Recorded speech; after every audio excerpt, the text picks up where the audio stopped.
Greetings and salutations, guys. Eric here with my review of Hitman, the new Netflix movie, but it's also in theaters. Talk about it in a second. I'm getting over a cold and I'm still coughing a bit, so let's see how this goes.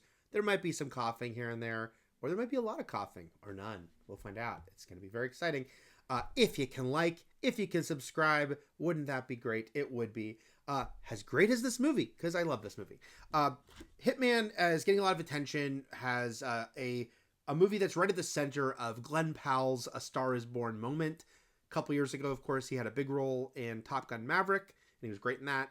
And then at the end of last year, him and Sydney Sweeney starred in Anyone But You, which really stood out because it was a non-IP, non-franchise starting mid-budget movie that was a big hit. Something that just doesn't happen a lot anymore, and was really based solely on the fact that people liked these two leads and liked them together, thought the movie looked cute and funny, and went to see it.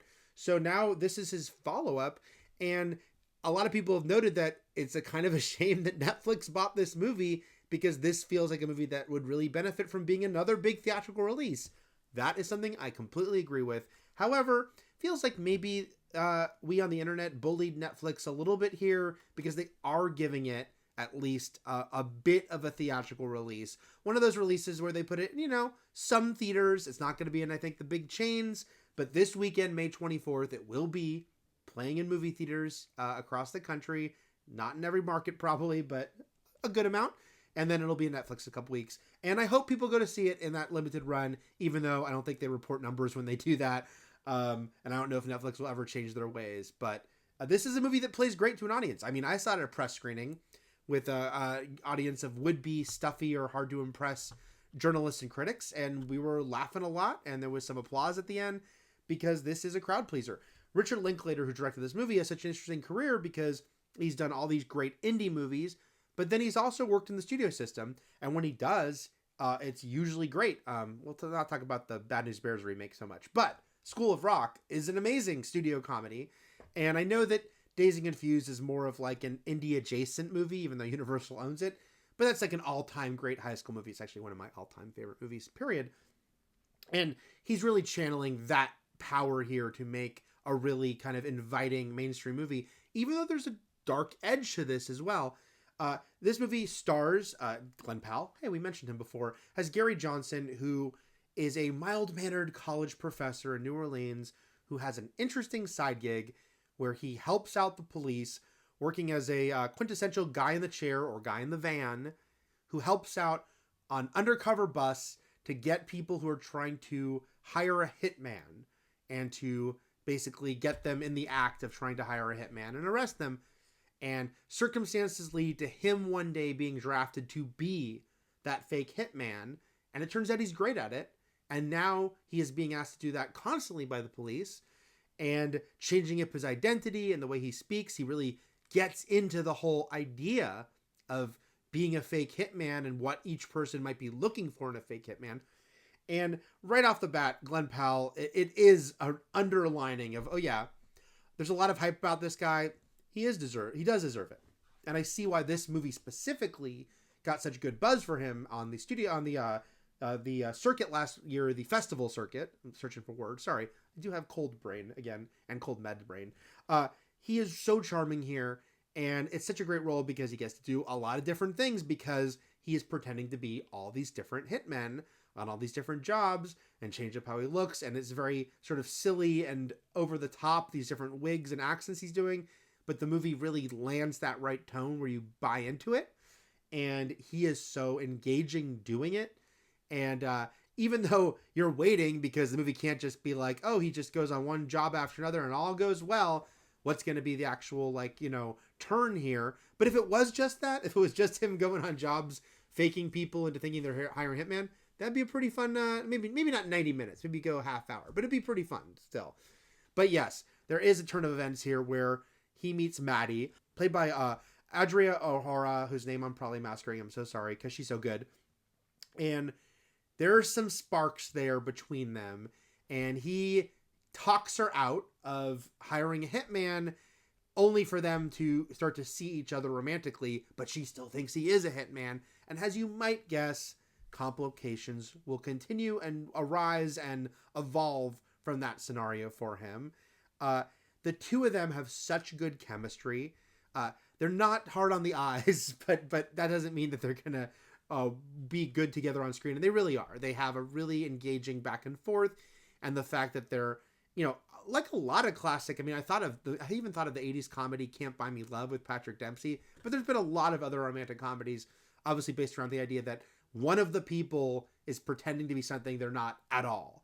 And when will that be dropped? When will they have to kind of tell the truth? And what will be the fallout from that?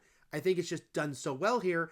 And because it's such a dark scenario with him pretending to be a hitman, someone who kills someone professionally, and what she thinks of that, that is a fun undercurrent here. It gives this movie a little more of an edge. This is not like a mega dark comedy. This isn't like going into Tarantino territory, but it does still deal with the fact that we are dealing with people in this world who are trying to hire people to kill people, and they're, and that this is sometimes where you might not get the right person or what might happen along the way.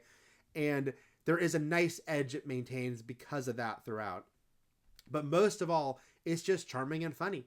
And I think it's a really likable, and also we've kind of been starved for comedies. And this is a high concept comedy because there's the whole hitman thing going on, but it also is a pretty straightforward comedy. And I think it works really well in that regard. And Richard Linklater, I think, is just the right person to do a movie like this because his sort of naturalistic approach makes it not turn too slapsticky, even with sort of those really, big personas that Gary is putting on. You still feel like you can still hold on to it feeling pretty real just because of the natural feel that Linklater brings to it. And I have to mention that Linklater wrote this movie with Glen Powell, and how cool that is. It's something that it feels like Linklater really likes to do and really dig in with actors. He'd already worked with Glen Powell on Everybody Wants Some, and he'd done this before with Ethan Hawke and Julie Delpy, where they ended up writing the Before Sunrise sequels with him. And so, yeah, him and Glen Powell wrote this movie together, and they did a great job of it. Obviously, this character is literally tailor-made for Powell, but man, it's funny, if he hadn't already had those two big movies in the past couple years, this would be an amazing, just like, meet Glen Powell movie.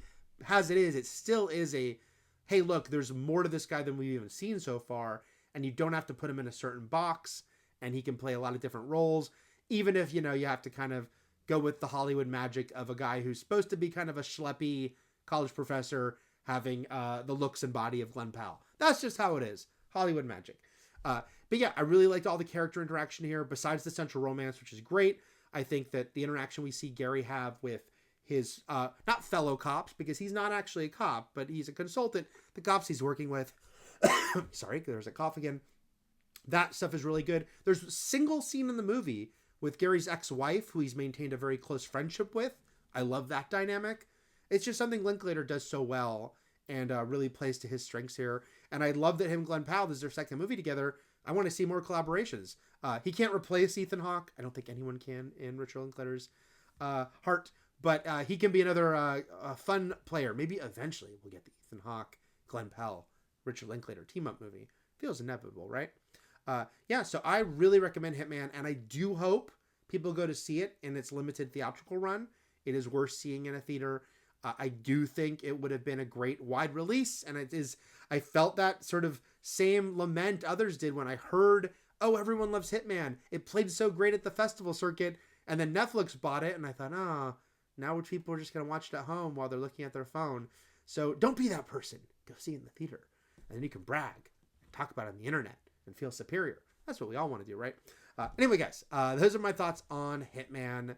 May 24th in theaters, a couple weeks later on Netflix. All right, that's it for now. Take care, and I'll have more reviews coming here.